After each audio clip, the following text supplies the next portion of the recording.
Hi friends. All right, are you ready to read chapters 16 and 17? We get another bonus chapter tonight. We're almost to the end of the book. When we last left off, Helicity's dad said she could go storm chasing that summer.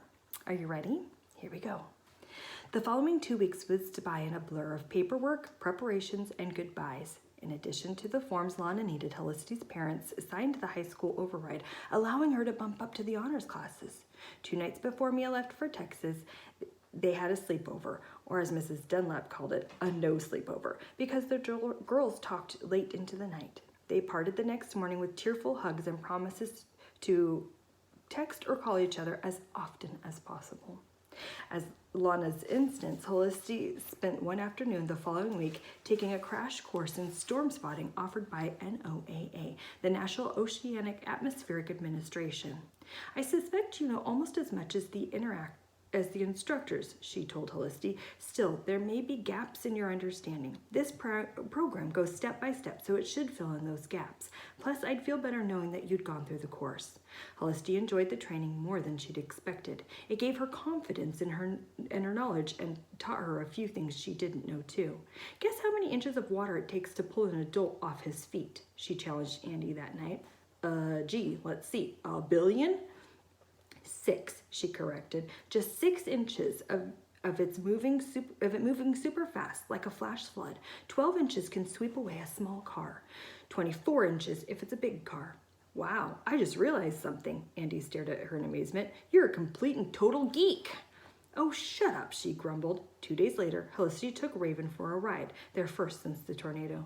She gave the horse his head and made for the hillside trail as if she knew that's where she was longing to go. Someone had cleared the fallen tree from the path, but the broken stump and its jagged tips remained. She shivered as they trotted past, remembering how close they'd come to being hit. She dismounted when they reached the top. Raven wandered to his favorite patch of grass to graze, and she climbed the boulder and gazed down at the landscape far below. Her town was mending, but it was still a far cry from the full recovery. Construction vehicles, some of them from her father's company, moved about the streets through the wreckage and the rubble. From there she stood. They looked like toys driven by some unseen child's hand. Lines of people snaked through the high school parking lot to the relief vehicles stocked with medical supplies and everyday necessities. A long gouge in the earth outside of the town showed where the tornado had touched down and traveled its destructive journey. A few miles east or west, Helicity thought it might have missed us completely. She didn't take photos. She didn't need to, for the sights were before her and seared into her memory. She rode Raven back down the hill to the farm. She vowed never to forget them and do all she could to help prevent such devastation from destroying other lives in the future. The morning of her departure, Helicity got up at the crack of dawn. Lana and Sam were due to pick her up at 8:30. They had driven northwest to the coastal town of Muskegon, where they'd board the mid-morning ferry and cross Lake Michigan to Milwaukee, Wisconsin. She'd packed the night before with her mother's help and using a list Lana had provided of what to bring and what to leave behind. Now she cleaned out her purse so her wallet filled with the $75 Sam had given her, and her phone would fit easily inside. She zipped the purse, closed, and left it on the dresser. Then she opened her suitcase to add one last item, the notebook Mia had given her. She'd been too busy to write anything in it yet, but last night she decided to bring it to record everything that happened on her trip. Didn't you check your suitcase like 5 times last night? A voice from behind her asked. She turned to find Andy standing in her doorway, rubbing the sleep from his eyes. If you don't have something helpful to say, why don't you go back to bed? She replied with a grin. What? And miss the chance to see you leave? No way, he yawned wildly. Seriously though, Hel, it's going to be pretty quiet around here without you. I might even, dare I say it, miss you? Helicity looked up from the shirt she was refolding. Me too, but you'll text me now and then, right? Oh yeah, sure, because like all guys, I'm a great communicator. She threw the shirt at him. I have to shower. 10 minutes later, she emerged from the bathroom and headed to her room. She assumed Andy had gone back to bed, but to her surprise, she found him standing at her dresser. His back was to her, and he appeared to be fiddling with something. Did I forget to pack something? She asked, worried. he started and turned around. She thought she saw a guilty look across his face, but then he flashed her his lopsided grin and decided she was mistaken. He fished a pair of socks out of the top dresser drawer. "You'll need these, right?" Helicity shrugged.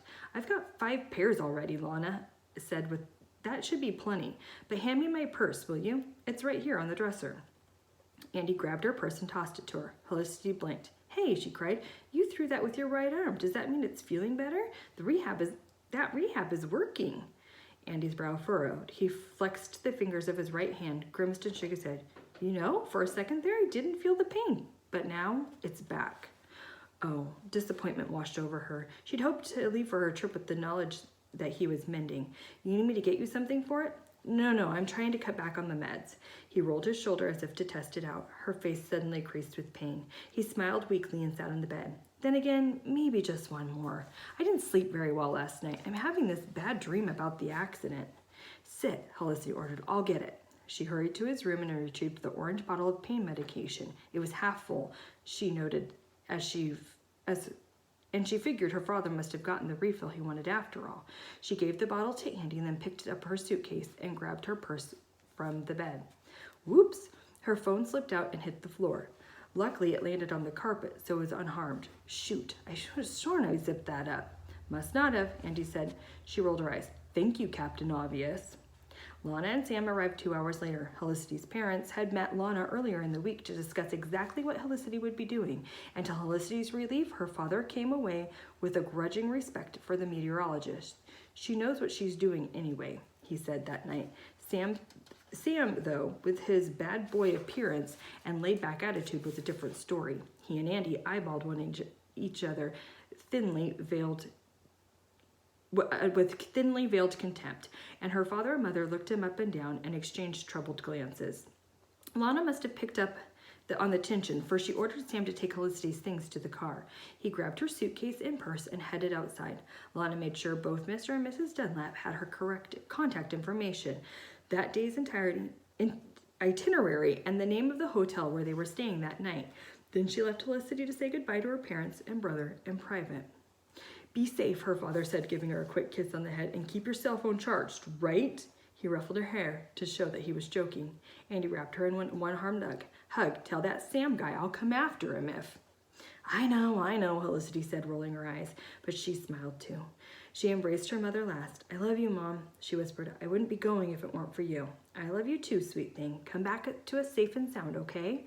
Her mother squeezed her hard one last time. Then Helicity broke free and hurried out to Lana's SUV.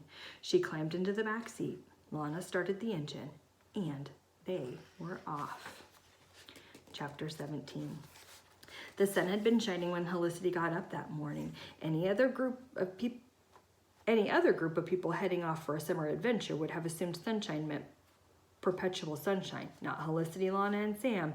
They grinned at one another. They knew that this heat was just the atmosphere that needed to start cooking up storms. "It's a sign," Lana said. "Feel that heat, the dew point climbing?" "Yes," Sam and Helicity crowded together. Lana laughed. "We have about an hour or so to kill before we reach the ferry," she said. "Perfect time to get to know one another better. First topic, place you'd most like to visit. It can be anywhere in the world. Sam, you first." "Easy," Sam replied. "Where the Canamabo River meets Lake Maracaibo?" Lana laughed. "Why am I not surprised? Wait, Cata what and Lake Maraha?" Helicity asked. Sam regarded her with disbelief. "You, the weather wonder, have never heard of the Beacon of Maracaibo?" I don't know how to say that. Helicity shook her head. Sam's eyes danced with excitement. "Catamumbo River flows into Lake Maracaibo in northern Venezuela. There's a swampy expanse where they join. Hot, moist air rises up from the swamp and meets the cooler air from the Andes Mountains." He diagrammed the meeting with his hands, sweeping one up to join another, and bam, thunderstorms break out. Helicity shrugged. "I don't get it. That sort of thing happens in a lot of places. What makes this spot so special?" "Because the same thing happens 200 or 300 nights a year, and every night it does, thousands of lightning bolts fill the sky for like 10 hours. Helicity's jaw dropped. "Get out. You're making that up." "He's not," Lana affirmed. "I've been there." "No way, Sam cried. What's it like? Unbelievable, wild, unstable, crackling with energy. Kind of like you, actually, Sam parried. I'll take that as a compliment. I'm stunned, Lana said sarcastically. Okay, Helicity, what about you? Any place you've been dying to see? Helicity thought for a long moment. She wanted to choose something as exotic and as noteworthy as Sam's lightning display, but kept coming back to one answer. I've always wanted to see the Aurora Borealis, she finally confessed. So Alaska or Norway or Iceland, I guess. Lana nodded. Good choice. The northern lights are well worth seeing. Helicity dipped her head and blushed with pleasure. Your turn, Lana, Sam said. Where to? That's easy. There's a peninsula of land in the eastern Massachusetts called Cape Cod. It's just out into the Atlantic Ocean. Looks like an arm making a muscle. She demonstrated her with her arm. Elbow at the armpit area is the inland of Martha's Vineyard. Great place for a vacation, beaches, with huge waves, lots of bike trails, whale watching excursions, and cute little towns with ice cream parlors, fudge and saltwater taffy stores, and little souvenir shops. Sounds like Mackinac. Sam commented, referring to a Michigan island in Lake Huron, north of the Lower Peninsula. Same sort of feel, Lana agreed, except Martha's Vineyard and its sister island, Nantucket, are right out in the ocean, unprotected by any natural barriers. That makes them vulnerable to hurricanes and tropical storms. I was in one, Bob, August of 91. You were on the island during the hurricane, Helicity gasped. Lana nodded. It was a Category 2. The winds and waves caused tremendous destruction, erosion to the southern shoreline, week-long power outages, flooding, millions of dollars of damage to boats, homes, and buildings. And this is the place you want to visit? Sam asked inquisitively. Why?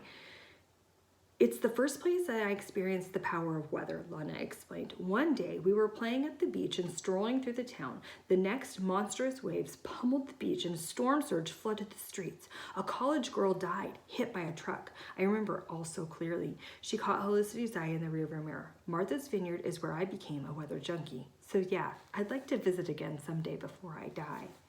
They arrived at the Muskegon ferry dock a short while later. A thin veil of clouds had taken over the sky and humidity hung in the air, making Helicity feel sluggish and sticky when she got out of the car. So when Lana handed her a ticket for the ferry and told her to get on board, she was confused. Aren't you coming? Lana laughed. I have to drive the SUV down or below decks. You and Sam get us seats on the top, okay? That's where the view is best. Come on, 14, Sam said. Let's get in line. Helicity followed him up the gangplank onto the ferry. A jolt of excitement ran into her spine and erased the fog from her mind. She had been on boats before, but never one this big. And Lake Michigan, she'd seen never one this big. And Lake Michigan, she'd seen it from shore and swam in it plenty of times. But it looked completely different from their top deck seats. Spread out before her, a vast expanse of dark blue and deep green with sun sparkles dancing on the surface. It seemed to have no end. It's so beautiful, she murmured as she pushed the stray hair out of her face. It's blah. A nearby horn gave a defending blast. Helicity clapped her hands over her ears. Sam did the same. He nudged her with her elbow and grinned. She grinned back and laughed out loud as the boat shuddered beneath them. This is really happening, she thought as the ferry began moving. I'm going to be a storm chaser, and I'm doing it with Sam. She could smell him again. It was the distinct smell that excited her almost as much as the adventure that had just begun.